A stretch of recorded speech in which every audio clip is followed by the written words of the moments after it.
Okay, so the whole point of this course is essentially to have you study a lot smarter than you are right now and that you have been in the past.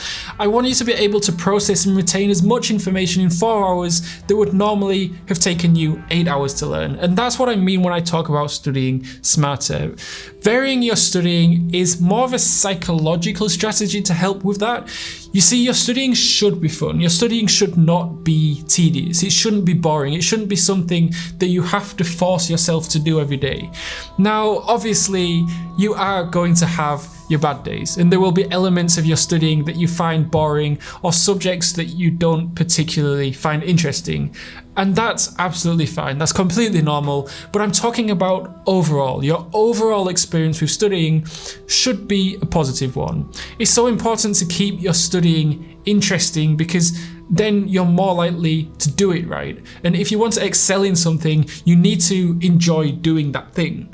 So reading thick, heavy textbooks, it's pretty boring for most of us, right? Well, at least for me it is. So it's really important that you are regularly changing up the ways in which you consume your course material. So reading and taking notes from a textbook is one way of studying. Another way of studying is watching YouTube videos on the topic that you're studying, watching documentaries, listening to podcasts, listening to audiobooks, studying with friends, using office hours to talk to your lecturer, practice questions, online resources, creating mind maps. If you combine all of these methods together, they add up to make an incredibly effective long-term study strategy. You see, not only will switching up your studying like this make it more engaging, but it will also change the way in which the material stimulates your brain. So for example, if you're watching YouTube videos, you'll be learning visually, whereas if you're studying with your friends, then you'll be learning socially.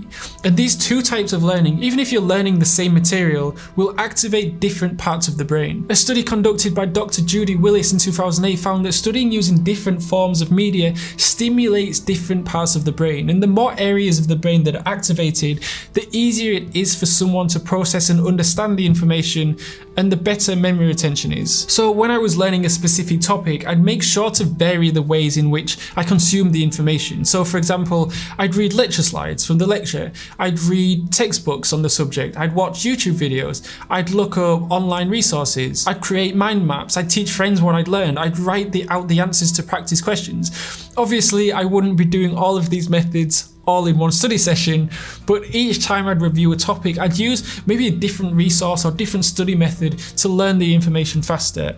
And this strategy played a big part in being able to study relatively long periods of time in a day. So for example, during exam season, if I wanted to, I could relatively easily study 12, 13, 14 hours a day, because if I was reading a textbook and I noticed that I started to feel a bit bored or my mind started to wander, then I'd switch to studying from lecture notes, which would switch things up and make studying a bit more interesting. And then after a couple of hours studying from lecture slides, I'd switch to YouTube videos. And it really worked, because if you asked me to study for 12 hours just by reading from a textbook for a whole 12 hours, then yeah, of course, I'd probably struggle just like most people.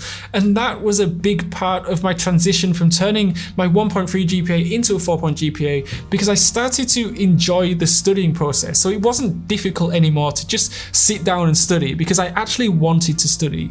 And that right there made a huge difference. If you want to be good at something, if you want to excel in something, you need to at least enjoy doing it, right? If not, it's going to be an uphill struggle. It's the same with studying. In order to study smart, you need to be 100% laser focused for the entire study session. With studying smart, it's not necessarily about the number of hours that you study, but it's more about the intensity and the efficiency in which you study. And by varying your studying, you'll be far more successful with staying focused throughout the entire study session.